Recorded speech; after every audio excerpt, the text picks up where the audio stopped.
Assalamualaikum warahmatullahi wabarakatuh. Halo teman-teman semuanya, kami dari kelompok 3 yang terdiri atas Alda Gia, Saskia Aulia Rahma, dan Safira Putri Widyastari. Video presentasi ini kami buat dalam rangka memenuhi tugas mata kuliah Manajemen Resiko yang diampu oleh Bapak Jamaluddin.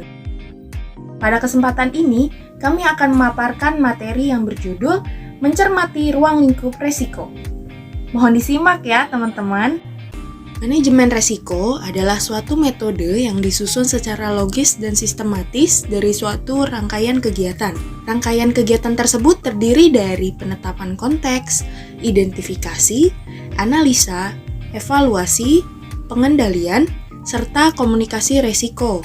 Penetapan ruang lingkup resiko merupakan komponen pertama dalam proses manajemen resiko. Hal ini sangat perlu dilakukan karena akan memberikan suatu batasan level atau tingkat pelaksanaan manajemen risiko pada suatu organisasi. Tujuan menetapkan ruang lingkup risiko terdiri dari dua, yaitu 1. Untuk menyesuaikan proses manajemen risiko. 2. Memungkinkan penilaian risiko yang efektif dan perlakuan risiko yang tepat. Ruang lingkup proses manajemen risiko terdiri dari 1. Penetapan tujuan.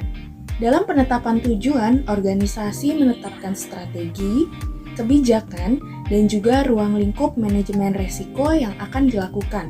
Yang kedua, identifikasi risiko. Dalam kegiatan ini, organisasi melakukan identifikasi apa, mengapa, dan bagaimana faktor yang mempengaruhi terjadinya risiko untuk analisa lebih lanjut. Yang ketiga, analisis risiko. Pada tahap ini, dilakukan dengan menentukan tingkatan probabilitas dan konsekuensi yang akan terjadi.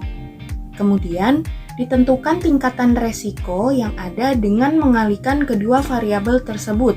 Yang keempat, evaluasi resiko.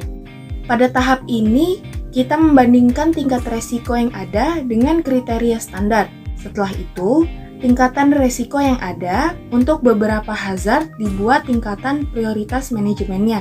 Jika tingkatan resiko ditetapkan rendah, maka resiko tersebut masuk dalam kategori yang dapat diterima dan mungkin hanya memerlukan pemantauan saja tanpa harus melakukan pengendalian. 5. Pengendalian resiko.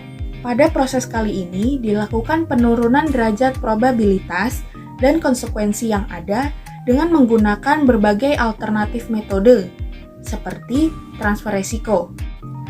Yang keenam, monitor dan review. Pada tahapan kali ini tergantung pada hasil sistem manajemen risiko yang dilakukan, serta melakukan identifikasi perubahan-perubahan yang perlu dilakukan. Yang ketujuh, komunikasi dan konsultasi. Pada komunikasi dan konsultasi ini dilakukanlah pengambilan keputusan internal dan eksternal untuk tindak lanjut dari hasil manajemen risiko yang dilakukan. Manajemen risiko dapat diterapkan di setiap level di organisasi, baik pada level strategis maupun level operasional. Manajemen risiko juga dapat diterapkan pada proyek yang spesifik untuk membantu proses pengambilan keputusan ataupun untuk pengelolaan daerah dengan risiko yang spesifik. Alasan pendokumentasian dalam manajemen risiko. 1. Menggambarkan proses manajemen risiko yang dilaksanakan telah berjalan dengan tepat. 2. Memberikan masukan data dan informasi untuk proses identifikasi dan analisis risiko. 3. Menyediakan daftar risiko yang ada dan mengembangkan database organisasi. 4. Memfasilitasi pengawasan dan review berkelanjutan. 5. Menyediakan informasi untuk proses pengambilan keputusan yang relevan dengan rencana dan pelaksanaan manajemen risiko. 6. Menyediakan informasi yang diperlukan untuk uji coba audit. 7. Mensosialisasikan dan mengkomunikasikan informasi yang berhubungan dengan manajemen risiko. Penanggulangan risiko. Terdapat 7 pelajaran penting yang akan sangat bermanfaat bagi seorang profesional di bidang resiko agar lebih peka dan pandai dalam menjalankan tugasnya. 1. Kenali bisnis Anda atau know your business nature. Manajemen harus mengenali bisnis mereka.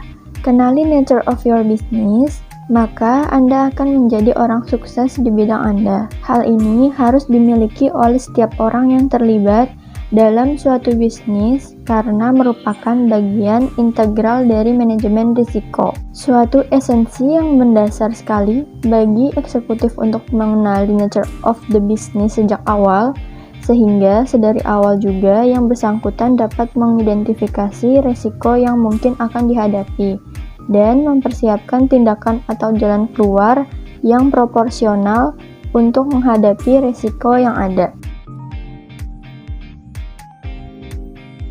2. Kembangkan pemeriksaan dan perimbangan atau develop check and balance. Prasyarat manajemen risiko yang efektif adalah yang selalu memerlukan sistem pemeriksaan dan keseimbangan untuk mengelakkan individu atau kumpulan daripada mempunyai kuasa yang berlebihan untuk mengambil risiko bagi pihak organisasi. Manajemen risiko tidak menghendaki adanya suatu individu atau sekelompok individu memiliki konsentrasi kekuasaan atau kewenangan untuk mempertaruhkan modal perusahaan pada suatu aktivitas berisiko tertentu.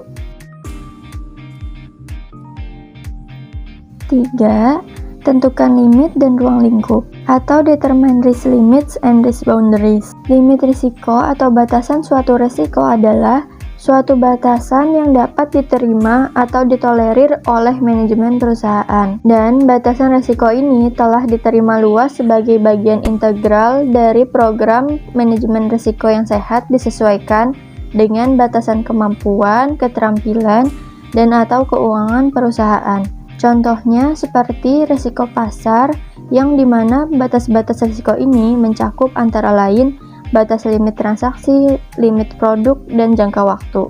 Di samping limit risiko finansial dan operasional, skop risiko atau batasan risiko juga perlu dibangunkan untuk mengawal risiko penjualan dan atau risiko perusahaan.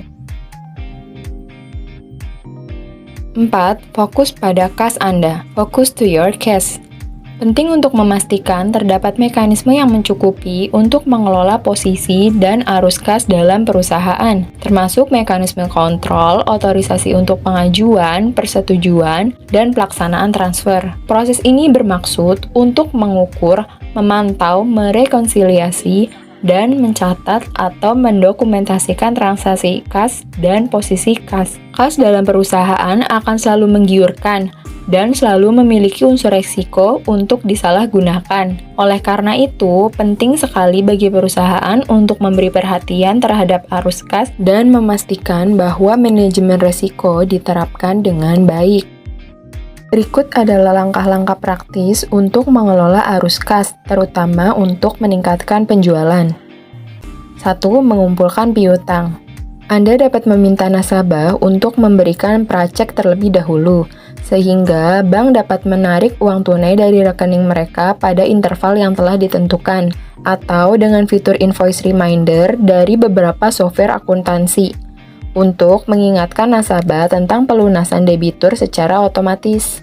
2. Atur persyaratan kredit yang lebih tepat. Jika Anda ingin memberikan fasilitas penjualan kredit kepada pelanggan, maka Anda perlu melakukan riset terlebih dahulu untuk mengetahui risiko pemberian kredit kepada setiap pelanggan untuk menghindari kredit yang macet. 3. Meningkatkan penjualan. Untuk meningkatkan pendapatan penjualan, maka Anda dapat mencoba untuk menarik pelanggan baru atau menjual produk baru dan meningkatkan kuantitas penjualan kepada pelanggan tetap Anda. Menjual lebih banyak produk kepada pelanggan tetap mungkin lebih mudah daripada mendapatkan pelanggan baru. Anda mungkin dapat melakukannya dengan menganalisis produk mana yang paling menarik pelanggan tetap Anda. Informasi ini diharapkan dapat meningkatkan margin keuntungan dan menghasilkan lebih banyak arus kas masuk. 4. Diskon harga. Dengan menawarkan diskon kepada pelanggan, mereka dapat membayar pembelian awal. Meskipun praktik ini dapat mempengaruhi margin keuntungan Anda, hal ini membantu manajemen arus kas Anda dengan memberikan insentif kepada pelanggan untuk melakukan pembayaran lebih awal. Hal ini juga dapat memperpendek siklus penagihan piutang. Penting untuk menjaga arus kas bisnis tetap terkendali. Bila memungkinkan, analisis dan evaluasi pergerakan arus kas setiap bulan. 5. Gunakan ukuran yang tepat. Proper benchmark. Ukuran yang tepat atau proper benchmark atau disebut sebagai ukuran kesuksesan digunakan oleh perusahaan sebagai tolak ukur atau benchmark suatu keberhasilan kinerja individual atau kelompok.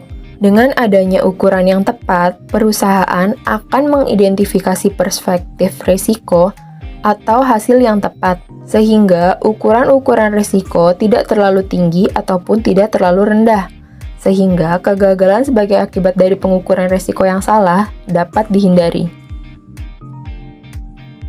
6. Berikan kompensasi sesuai dengan kinerja yang Anda kehendaki.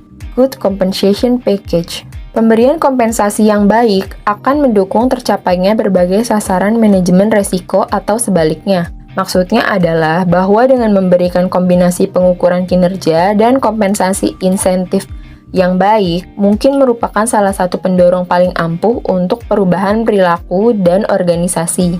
Dengan perubahan perilaku dalam organisasi, diharapkan bahwa risiko dalam internal perusahaan akan dapat diminimalisir.